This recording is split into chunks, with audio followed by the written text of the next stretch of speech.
வணக்கம். All India radio Chennai.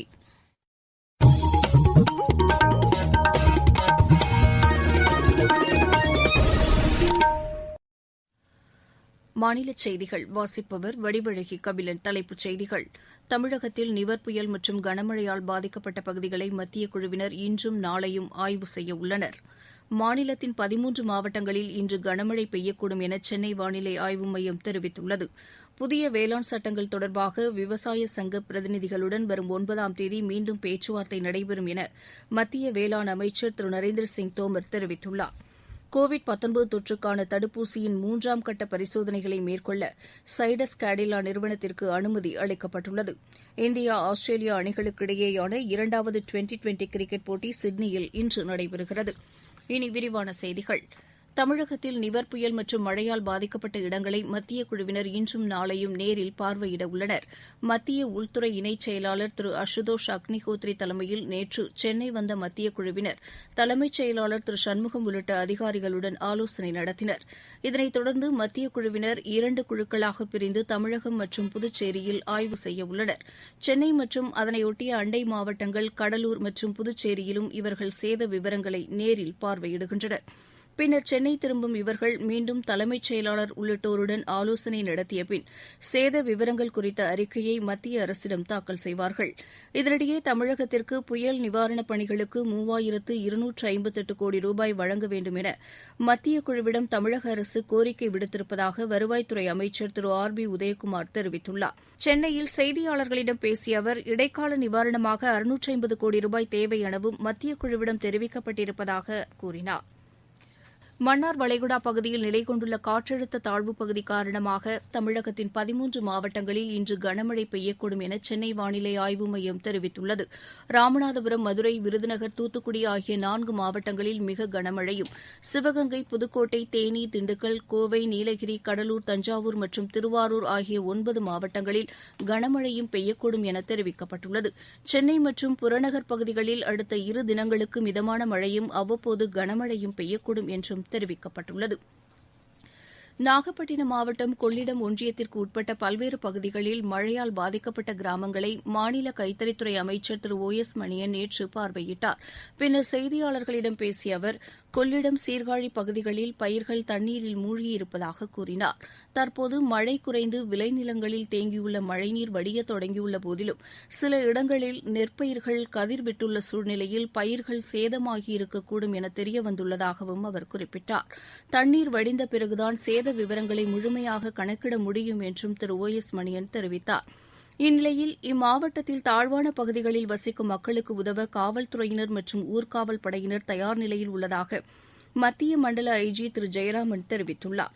Kollidam பகுதியில் புயல் மழையால் பாதிக்கப்பட்ட மக்கள் பாதுகாப்பாக தங்க வைக்கப்பட்டுள்ளனரா என்பதை ஆய்வு செய்த அவர், பொதுமக்களுக்கு உதவுவதற்காக மாநில பேரிடர் மீட்புப் படையினர் மற்றும் தன்னார்வலர்களும் தயாராக உள்ளனர் என்றார். கடலூர் மாவட்டத்தில் மழை வெள்ளத்தால் பாதிக்கப்பட்ட மக்களை திமுக தலைவரும் சட்டப்பேரவை எதிர்க்கட்சித் தலைவருமான திரு மு க ஸ்டாலின் நேற்று சந்தித்து நிவாரண உதவிகளை வழங்கினார். குறிஞ்சிப்பாடி தொகுதிக்கு உட்பட்ட பல்வேறு கிராமங்களை பார்வையிட்ட அவர் பாதிக்கப்பட்ட மக்களுக்கு ஆறுதல் கூறியதுடன் அரிசி உள்ளிட்ட உணவுப் பொருட்கள், போர்வை போன்றவற்றை வழங்கினார்.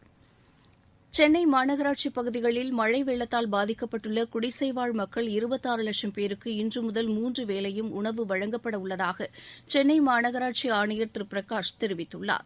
முதலமைச்சரின் உத்தரவுப்படி மாநகராட்சி சார்பில் வரும் 13ஆம் தேதி வரை சுகாதாரமான உணவு வழங்கப்பட உள்ளதாக அவர் கூறியுள்ளார். இந்திய கடலோர காவல்படை பல்வேறு தரப்பினருடன் இணைந்து மேற்கொண்ட நடவடிக்கைகள் காரணமாக புரெவி புயலின் போது உயிரிழப்புகள் தவிர்க்கப்பட்டதாக தெரிவிக்கப்பட்டுள்ளது. இதுகுறித்து கடலோர காவல்படை வெளியிட்டுள்ள செய்திக்குறிப்பில், கடந்த 28ஆம் தேதி முதல் நேற்று முன்தினம் வரை தமிழக கடலோரப் பகுதிகளில் 15 கப்பல்களும் 12 சிறிய ரக விமானங்களும் மீட்புப் பணிகளுக்காக தயார் நிலையில் வைக்கப்பட்டிருந்ததாக கூறப்பட்டுள்ளது.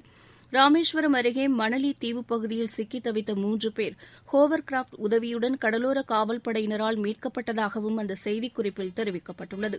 நீங்கள் கேட்டுக்கொண்டிருப்பது ஆல் இண்டியா ரேடியோவின் மாநில செய்தி அறிக்கை.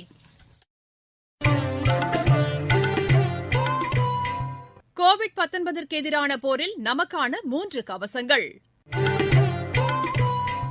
முகக்கவசம் அணிவோம், தனிநபர் இடைவெளியை கடைபிடிப்போம், கை மற்றும் முக சுத்தம் பராமரிப்போம். நாடாளுமன்ற வளாக புதிய கட்டிடத்திற்கு பிரதமர் திரு நரேந்திர மோடி வரும் 10ஆம் தேதி அடிக்கல் நாட்ட உள்ளதாக மக்களவைத் தலைவர் திரு ஓம் பிர்லா தெரிவித்துள்ளார். புதுதில்லியில் செய்தியாளர்களிடம் பேசிய அவர் அடுத்த 100 ஆண்டுகளுக்கான தேவைகளை கருத்தில் கொண்டு நாடாளுமன்றத்தின் புதிய கட்டிடம் அமையும் என்றார். 971 கோடி ரூபாய் மதிப்பீட்டில் 17,000 சதுர மீட்டர் பரப்பளவில் கட்டப்பட உள்ள புதிய கட்டிடத்தில் தற்போதைய நாடாளுமன்ற வளாகத்தில் உள்ளதை விட பல்வேறு குழுக்கள் மற்றும் அரசியல் கட்சிகளுக்கு கூடுதல் அறைகள் கட்டப்படும் என்றும் அவர் தெரிவித்தார்.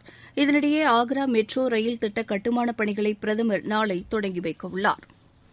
புதிய வேளாண் சட்டங்கள் தொடர்பாக விவசாயிகளுடன் வரும் 9ஆம் தேதி மீண்டும் பேச்சுவார்த்தை நடைபெறும் என மத்திய வேளாண் அமைச்சர் திரு நரேந்திர சிங் தோமர் தெரிவித்துள்ளார்.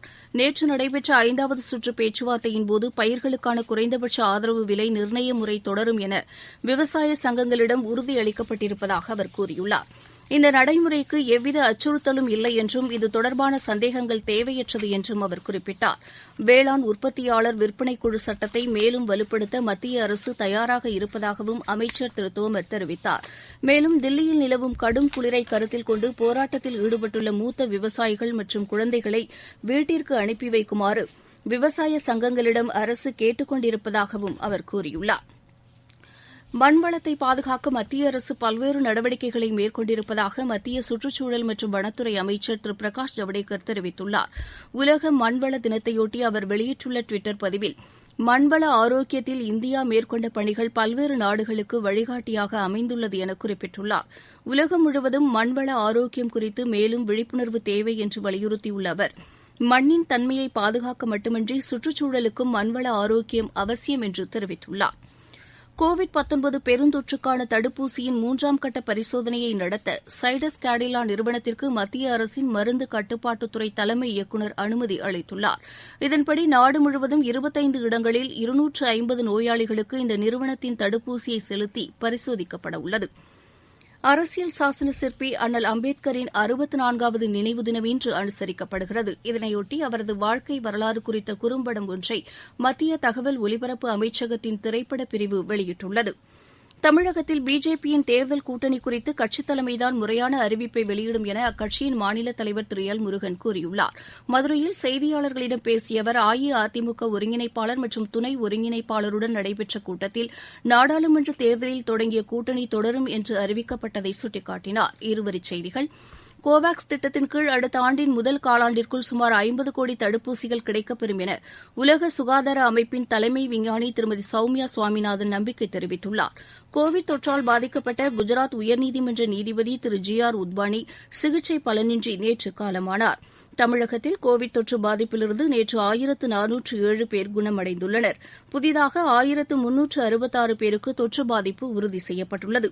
சென்னை தாம்பரம் விமானப்படை தளத்தில் உள்ள தொழில் பட்டறை பயிற்சி நிலையத்தில் 48 வார பயிற்சியை நிறைவு செய்த 249 வீரர்கள் நேற்று பணியில் சேர்ந்தனர். விளையாட்டுச் செய்திகள்: இந்தியா ஆஸ்திரேலியா அணிகளுக்கு இடையேயான 2வது டுவெண்டி கிரிக்கெட் போட்டி சிட்னியில் இன்று நடைபெறுகிறது. இந்த போட்டி இந்திய நேரப்படி பிற்பகல் மணி 1:40க்கு தொடங்குகிறது. ஐஎஸ்எல் கால்பந்து போட்டியில் நேற்று நடைபெற்ற ஆட்டத்தில் வடகிழக்கு அணி 2-0 என்ற கோல் கணக்கில் ஈஸ்ட் பெங்கால் அணியை வென்றது. இன்று நடைபெறவுள்ள ஆட்டங்களில் மும்பை அணி ஒடிசா அணியையும், கோவா அணி கேரளா அணியையும் எதிர்கொள்கின்றன. நியூசிலாந்து கிரிக்கெட் அணியின் அதிரடி ஆட்டக்காரரான கோரி ஆண்டர்சன் சர்வதேச கிரிக்கெட் போட்டிகளில் இருந்து ஓய்வு பெறுவதாக அறிவித்துள்ளார். மீண்டும் தலைப்புச் செய்திகள்: தமிழகத்தில் நிவர் புயல் மற்றும் கனமழையால் பாதிக்கப்பட்ட பகுதிகளை மத்திய குழுவினர் இன்றும் நாளையும் ஆய்வு செய்ய உள்ளனர். மாநிலத்தின் 13 மாவட்டங்களில் இன்று கனமழை பெய்யக்கூடும் என சென்னை வானிலை ஆய்வு மையம் தெரிவித்துள்ளது. புதிய வேளாண் சட்டங்கள் தொடர்பாக விவசாய சங்க பிரதிநிதிகளுடன் வரும் 9ஆம் தேதி மீண்டும் பேச்சுவார்த்தை நடைபெறும் என மத்திய வேளாண் அமைச்சர் திரு நரேந்திர சிங் தோமர் தெரிவித்துள்ளார். கோவிட்-19 தொற்றுக்கான தடுப்பூசியின் 3ஆம் கட்ட பரிசோதனைகளை மேற்கொள்ள சைடஸ் கேடிலா நிறுவனத்திற்கு அனுமதி அளிக்கப்பட்டுள்ளது. இந்தியா ஆஸ்திரேலியா அணிகளுக்கு இடையேயான 2வது டுவெண்டி கிரிக்கெட் போட்டி சிட்னியில் இன்று நடைபெறுகிறது. இத்துடன் இந்த செய்தி அறிக்கை நிறைவு பெற்றது. எமது செய்திகளை உடனுக்குடன் AIR_News_Chennai என்ற டுவிட்டர் பக்கத்திலும், செய்தி தொகுப்புகளை all India radio news Chennai என்ற யூடியூப் சேனலிலும் அறிந்து கொள்ளலாம்.